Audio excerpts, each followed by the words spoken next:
Halo teman-teman, kembali lagi di podcastku bersama aku, Syakila. Gimana nih kabar teman-teman? Semoga sehat selalu ya. Oh iya, ternyata hari ini ada yang lagi ulang tahun loh. Selamat ulang tahun Fakultas Psikologi Universitas Islam Bandung yang ke-48. Nah, dalam rangka memperingati milad ini, aku ikut berpartisipasi dalam kompetisi podcast yang bertema mewujudkan SDGs 2030 di era Society 5.0. Nah, kira-kira Indonesia mampu nggak ya untuk mewujudkan SDGs 2030? Dan apakah Indonesia juga mampu untuk menghadapi era Society 5.0? Cukup sulit ya untuk menjawab pertanyaan itu. Padahal saat ini Indonesia sedang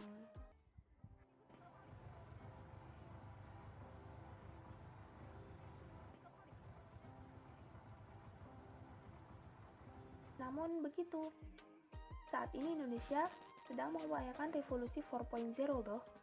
Lalu, bagaimana langkah Indonesia ke depannya untuk mewujudkan SDGs di era Society 5.0 itu?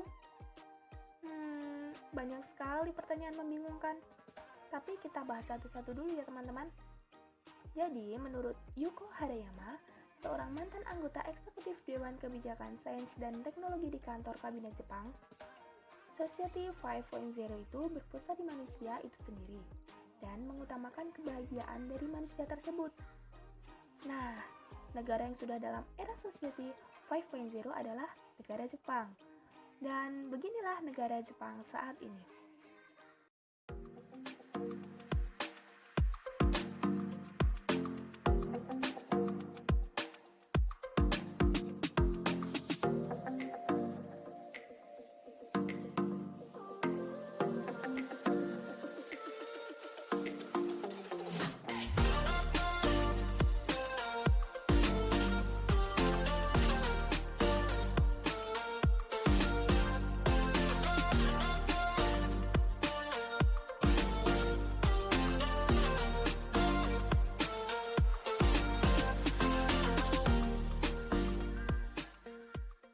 Terus apa ya yang harus dipersiapkan Indonesia untuk mencapai era Society 5.0 ke depannya?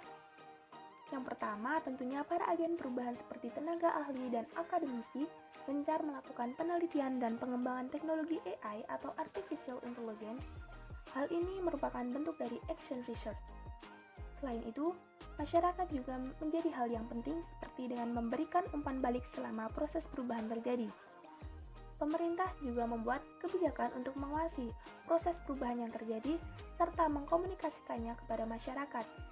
Hal ini dilakukan agar masyarakat yakin bahwa perubahan ini bersifat adil.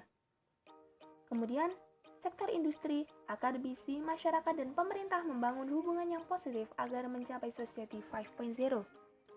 Dan yang terakhir, diperlukan evaluasi atas perubahan yang terjadi agar permasalahan sosial dapat terselesaikan dengan optimal. Kalau dilihat-lihat dari hal yang harus dipersiapkan Indonesia, pendidikan itu ternyata sangat penting loh. Pendidikan juga menjadi salah satu dari 17 tujuan SDGs yang tertulis sebagai pendidikan berkualitas.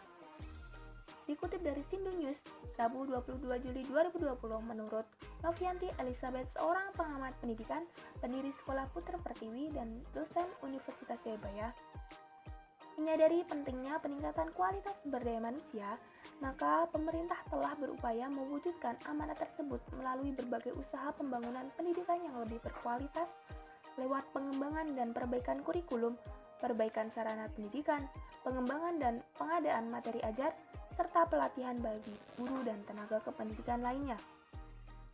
Indonesia selalu menempatkan pembangunan di sektor pendidikan pada skala prioritas. Ini dibuktikan dengan pemerintah telah mengalokasikan anggaran pendidikan di Kementerian Pendidikan dan Kebudayaan yang menduduki peringkat pertama dari semua pemerintah lembaga non-departemen. Alokasi anggaran pendidikan tetap dipertahankan pada 20% dari total anggaran pendapatan belanja negara. Alokasi anggaran yang besar itu diprioritaskan untuk meningkatkan akses, kualitas, relevansi, dan daya saing pendidikan melalui peningkatan dan pemerataan pelayanan pendidikan di seluruh Indonesia. Pendidikan berharap agar penganggaran pendidikan ini bisa membangun kemampuan dasar anak-anak Indonesia mulai dari pendidikan usia dini hingga pendidikan dasar, terutama dalam kemampuan literasi, matematika, dan sains. Sebuah harapan yang merupakan indikasi di mana pemerintah Indonesia bersungguh-sungguh ingin meningkatkan posisi pendidikan Indonesia di dunia internasional pada masa ke depan. Berkaca dari hasil survei yang diadakan bulan Desember 2019, tergambar kemampuan pelajar pada satu negara. Survei yang dirilis Program for International Student Assessment atau PISA sebagai standar internasional pendidikan di Indonesia.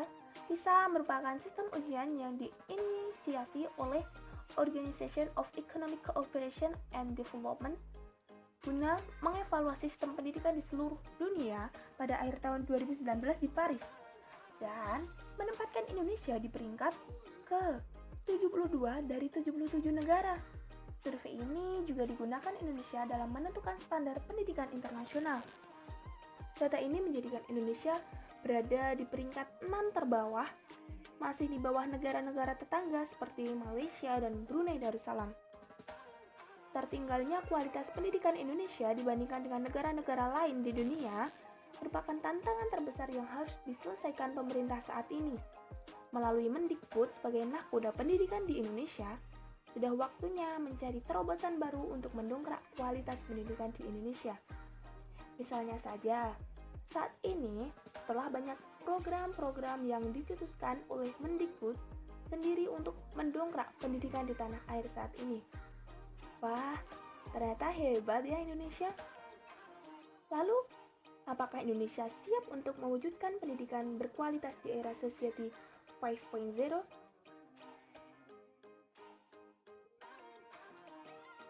Bisa. Bisa dong. Pasti bisa. Karena